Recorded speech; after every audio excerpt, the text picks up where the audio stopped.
Chico Penteado, programa Diálogo Cósmico, Namastê. É um prazer estar aqui com vocês, falando de ufologia e assuntos afins. Hoje eu vou me referenciar a um caso levantado pelo Preston Dennett, dos Estados Unidos, a quem eu agradeço, tá? Que um pesquisador de lá, que eu conheço, a gente troca figurinhas às vezes, e ele falou um caso novíssimo que eu nunca tinha ouvido falar, acho que pesquisa dele, né? E muito peculiar, com detalhes muito interessantes. É um caso de contato Gray, mas é um contato Gray muito rico, muito interessante, que não costuma ser, né? Os Greys não são muito de falar muita coisa. Tá? Então, em primeiro lugar, agradecimento ao Preston Dennett, caso ele venha saber que eu fiz isso aqui, né? Ele não fala português, mas enfim. Bom, o caso é o seguinte: existe uma senhora que já faleceu chamada Patricia Cates. A Patricia Cates, C-A-T-E-S, né? Patricia Cates, ela era uma garçonete, nascida em 1943. Ela já faleceu em 2017, tá? Ela teve uma vida bem longa. E ela nasceu em Key West, na Flórida, tá? Em 43. E já em 4 anos de idade, ela já viu Grey na janela, quer dizer... Então, a gente está falando de 1947, quer dizer, anterior mesmo a Roswell, né? Bem precoce o caso dela, né? Se pensar que uma pessoa está vendo um Grey nos anos 40, já é bem chocante, né? Ela nem sabia o que era isso, não tinha a menor ideia do que ela estava presenciando, mas enfim. Depois, com alguma certa idade, ela mudou para uma cidade chamada Colfax, Louisiana, que é onde ela morou até o fim da vida. Tá? Ela passou a vida inteira naquela cidade. É uma vida super pacata, de garçonete, tal, sem nenhuma grande maravilhosa carreira e tudo mais. Mas o que aconteceu com ela, tá? Existem 2 fatos muito interessantes sobre essa Patricia Cates. Hoje eu vou falar de um assunto. Depois, na semana que vem, eu falarei de outro assunto, porque vale a pena 2 programas, entendeu? São muito ricos os fatos dessa Patricia Cates. Essa Patricia Cates, ela em 85, tá? Ela acordou no quarto dela e ela teve uma visão de um ser humano, mas que ela sabia que era ET, aquele tipo de ET com aparência humana, aquela roupa colante de sempre, né? Todo aquele uniforme que eles usam, não sei se é porque está navegando ou se porque eles no planeta andam assim mesmo, mas um ser de aparência perfeitamente humana, né? Tá bom. Aí o ser chamou ela para uma viagem, e aí ela entra cruza lá um portal, de repente ela se vê numa cidade sul-americana à noite, dá para ver que é noite, numa cidade parece sul-americana, e ela vê naves enormes descendo, né? E ETs de aparência humana convidando as pessoas para entrar na nave, e as pessoas entravam como que hipnotizadas, abobadas, e tinha Greys ali circulando numa boa. E essas pessoas não entravam em pânico, elas entravam na nave assim como gado. Ela também, os ETs também pediram para que ela desse uma força, conduzisse as pessoas, apontasse as pessoas para dentro das naves gigantes, né? E eram naves assim que pegavam milhares de pessoas, dezenas, centenas de pessoas ou milhares de pessoas, né? E eram pessoas de todas as idades e de todas as etnias que havia nessa vila, né? Existiam pessoas brancas, pessoas negras, pessoas de aparência indígena, né? Enfim, né? Pessoas assim bem latino-americano mesmo, né? E elas entravam na nave, aí o ET levou ela para dentro da nave, mostrou um galpão enorme, né? E essas pessoas não reagiam, estavam meio que assim abobadas, né?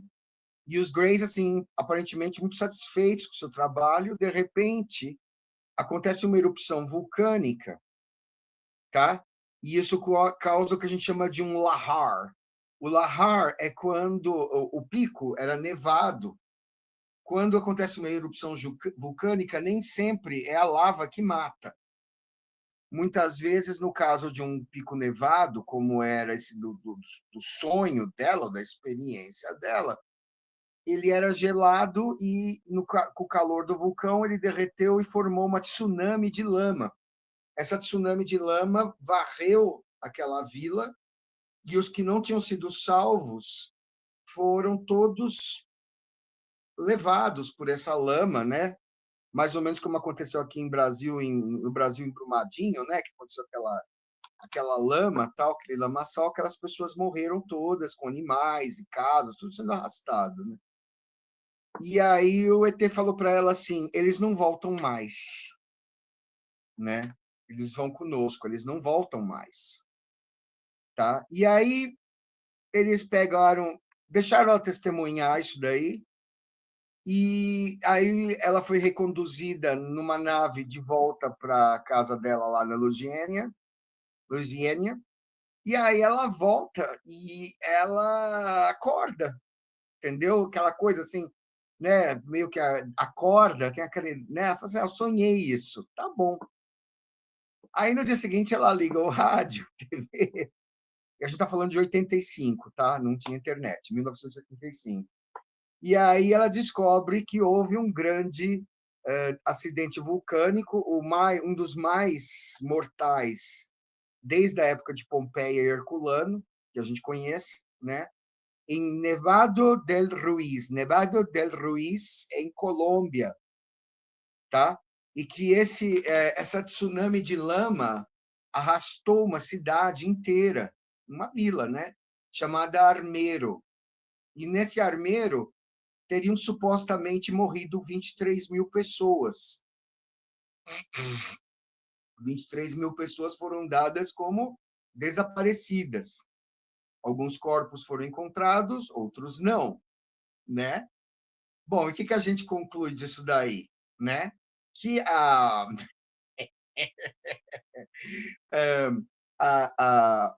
os ETs aproveitaram a oportunidade, sabendo que aquelas pessoas iam provavelmente morrer, conseguiram salvar uma parte das pessoas, né?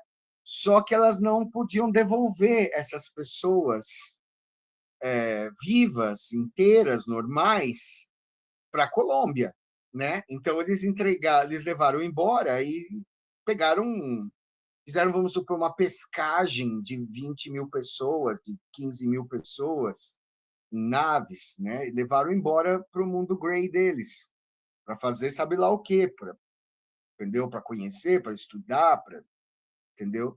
E essas pessoas eram dadas como mortas, né? E que isso teria acontecido, e segundo Grace, teria acontecido outras vezes, que eles aproveitavam certos desastres naturais ou desastres onde os corpos não ficassem reconhecíveis, né? Ou não pudessem ser encontrados, como uma tsunami, ou, entendeu? Para fazer uma grande colheita de humanos e levar para o seu mundo, entende? Né? Porque muitas pessoas me perguntam assim: mas será que o Gray devolve? Na abdução para coleta de sêmen e na abdução para coleta de óvulos, devolve, né? Eu nunca ouvi falar assim de casos de pessoas que desapareceram, porque ficaria muito chamativo. Mas o pretexto da destruição do Nevado del Ruiz, na Colômbia, foi perfeito para eles pegarem lá uma porcentagem grande, né, de humanos e levar embora e ninguém vai poder falar nada, entendeu? Morreram soterrados na lama. A cidade desapareceu debaixo de lama, né? Algumas pessoas conseguiram, que estavam em partes mais altas, sobreviveram, né? Mas os que estavam lá embaixo foi tudo embora, né? A tsunami de lama, a tsulama, né? Se é assim, o Lahar, a gente chama isso tecnicamente, Lahar com H, Lahar, L-A-H-A-R. O Lahar praticamente lavou a cidade, né? Como se fosse uma tsunami, só que vindo do alto. A erupção, na verdade, foi pequena, tá? A erupção, na verdade, foi suficiente só para aquecer o solo e soltar um pouquinho de lava, mas foi suficiente para devastar as áreas, outras vilas pequenas também que havia ali, populações, fazendas, tudo mais, porque era um vulcão dormente que ninguém esperava. Claro que como América Latina, né, Brasil, Colômbia, né? É tudo porcaria, o governo.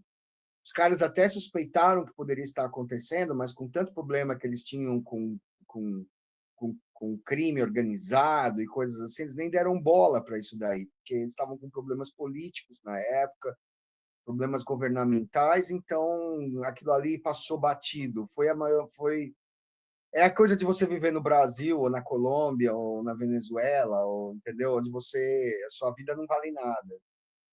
Então, aquelas pessoas morreram porque o governo simplesmente foi displicente. Porque hoje em dia nós não estamos na época de Pompeia e Herculano, nós temos condição de determinar, né, que vai haver uma erupção, né? Assim como um terremoto, a gente tem sismógrafo, tem, né? Assim, mais ou menos sabe que, entendeu? Não é mais uma surpresa como foi na. E mesmo no tempo de Pompeia não foi tão surpresa assim. Os caras ficaram porque eles não sabiam o que, que era aquilo, né? Se fosse hoje um vulcão, existe ainda gente naquela região. Se o vulcão começar a soltar fumaça, começar a reagir de uma forma estranha, evacua a cidade, que é feito normalmente hoje em dia. Em vários países foi feito com mortes, assim, algumas, mas não. Por exemplo, o Nevado del Ruiz matou 23 mil pessoas. O segundo que matou mais pessoas matou 1.000. O terceiro matou 600, quer dizer, entendeu? Hoje em dia você pode levar isso ao mínimo, mesmo sendo uma região perigosa, né? Tá bom? Mas é só para vocês entenderem que ET leva embora sim e não devolve. Mas ele precisa de um álibi para fazer isso. Ah, a pessoa se afogou no mar, a pessoa morreu. Porque não pode ter o sumiço do corpo, né? Não acontece assim, a pessoa sumir e morrer e ser encontrada não ser mais encontrada, sendo que ela morreu na banheira, entendeu? Quer dizer, não tem sentido. Então tem que haver alguma coisa que explique o desaparecimento daquelas pessoas sem volta. Isso era uma grande colheita e isso dá um aspecto diferente da ufologia, né? Porque normalmente a abdução tem a devolução, quase sempre, quase todas que eu conheci, entendeu? Eu nunca ouvi falar de pessoas que não voltaram, né? Poucos casos. Tá bom, pessoal? É só para passar isso daí, depois eu vou fazer a segunda parte do Patricia Cates, tá? Fabuloso caso, fabuloso, diferentão. Eu que já vi tudo na ufologia, você fala assim, o Gray, isso aqui. Nossa, tá bom. Mas esse realmente é curioso, como eles tomaram proveito da situação. Tá bom? Chico Penteado, programa Diálogo Cósmico e Namastê.